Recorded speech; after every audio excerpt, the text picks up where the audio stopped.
Sir ನಮಸ್ತೆ, ನಿಮ್ಮ ಹೆಸರು? ಮನೋಜ್ ದಿವಾಕರ್ ಅಂತ. ಇದೇ ಊರಿನವರಿದ್ದೀರಾ? ಇದೇ ಊರು ಸರ್. ಏನು ಕಳೆದ 5-6 ಬಾರಿ ಅನಂತಕುಮಾರ್ ಹೆಗಡೆ ಅವರು ಇಲ್ಲಿ ಆರಿಸಿ ಬಂದಿದ್ರು. ಏನೇನು ಅಭಿವೃದ್ಧಿ ಕೆಲಸಗಳು ನಿಮ್ಮ ಜಿಲ್ಲೆಗೆ ತೊಗೊಂಬಂದಿರು ಸರ್?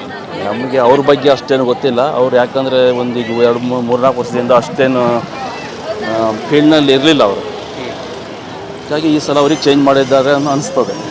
ಚೇಂಜ್ ಮಾಡಿದ್ದಾರೆ? ಹೌದು, ಚೇಂಜ್ ಮಾಡಿ ಕಾಗೇರಿ ಅವರಿಗೆ ಟಿಕೆಟ್ ಕೊಟ್ಟಿದ್ದಾರೆ. ಓಕೆ, ಕಾಗೇರಿ ಅವರು ಅಡ್ಡಿಲ್ಲ, ತುಂಬ ಒಳ್ಳೆ ಅವ್ರದ್ದು ಆ್ಯಕ್ಟಿವಿಟೀಸ್ ಎಲ್ಲ ಚೆನ್ನಾಗಿದೆ. ಅವ್ರು ಮೇನ್ ಅಂದರೆ ಅವರು ಯಾವಾಗಲೂ ಜನರು ಇದರಲ್ಲಿ ಒಂದು ಸ್ನೇಹಮಯ ಆಗಿದ್ರು ಅವರು.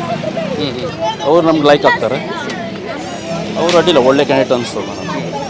ಇನ್ನು ಈ ಜಿಲ್ಲೆಯಲ್ಲಿ ಕಾಂಗ್ರೆಸ್ ಪರವಾದ ಒಂದು ಒಲವು ಇದೆ ಅಂತ ಜನರ ಅಭಿಪ್ರಾಯ ಇದೆ, ನೀವೇನು ಹೇಳ್ತೀರಾ?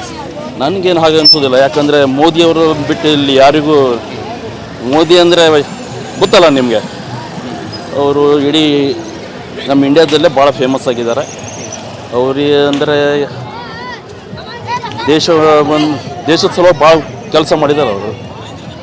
ಈಗ ನಮ್ಮ ರಕ್ಷಣಾದಲ್ಲಿರಲಿ, ಯಾವುದೇ ಒಂದು ಅಭಿವೃದ್ಧಿ ಕೆಲಸದಲ್ಲಿ ಮೋದಿ ಭಾಳ ಕೆಲಸ ಮಾಡಿದ್ದಾರೆ. ಮೋದಿ ಅವರು ಈ ಸಲ ಪ್ರಧಾನಿ ಆಗುವುದು ಗ್ಯಾರಂಟಿ. ಕೇಂದ್ರ ಸರ್ಕಾರದಿಂದ ನಿಮ್ಮ ಜಿಲ್ಲೆಗೆ ಯಾವ್ಯಾವ ಅನುಕೂಲಗಳಾಗಿದ್ದಾವೆ ಸರ್? ಮೋದಿ ಇದು ಭಾಳಷ್ಟು ಒಂದು ಯೋಜನೆಗಳನ್ನು ಮೋದಿಯವರೇ ತಂದಿದ್ದಾರಲ್ಲ ನಿಮ್ಮ ಜಿಲ್ಲೆಗೆ. ನಮ್ಮ ಜಿಲ್ಲೆಗೆ ಮೋದಿಯವ್ರದ್ದು ನಮಗೆ ಸರಿಯಾಗಿ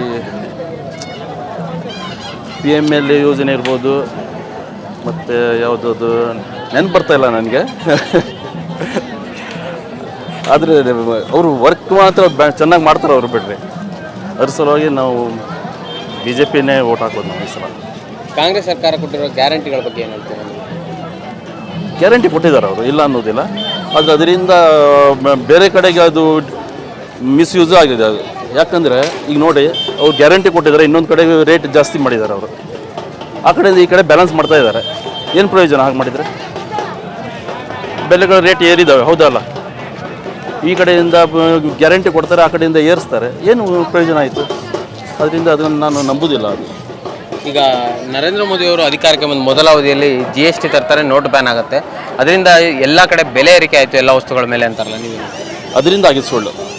ಅದರಿಂದ ಆಗಿಲ್ಲ. ಅದು ಬೆಲೆಗಳು ಯಾವಾಗಲೂ ಯಾವುದೇ ಗೌರ್ಮೆಂಟ್ ಬಂದ್ರೂ ಇರ್ತಾನೆ ಹೋಗ್ತದೆ. ಅದು ಮುಂದೆ ಯಾವ್ದು ಗೌರ್ಮೆಂಟ್ ಬಂದ್ರೂ ಇರ್ತಾ ಹೋಗಲೇಬೇಕು. ಅದು ಅದೇ ಟೈಪ್ ಇರೋದಿಲ್ಲ. ಜನರ ಇನ್ಕಮು ಇರ್ತಾನೆ ಹೋಗ್ತದೆ, ಆಗ ರೇಟ್ ಆಟೋಮೆಟಿಕ್ಲಿ ಅದನ್ನು ಇರ್ತಾನೆ ಹೋಗ್ತದೆ ಅಷ್ಟೇ. ಮತ್ತೇನು ಹೇಳಿ ಕೊಡೋಣ.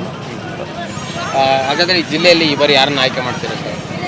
ನಮ್ಮ ಜಿಲ್ಲೆಯಲ್ಲಿ ಕಾಗೇರಿನೇ ಆಯ್ಕೆ ಮಾಡೋದು.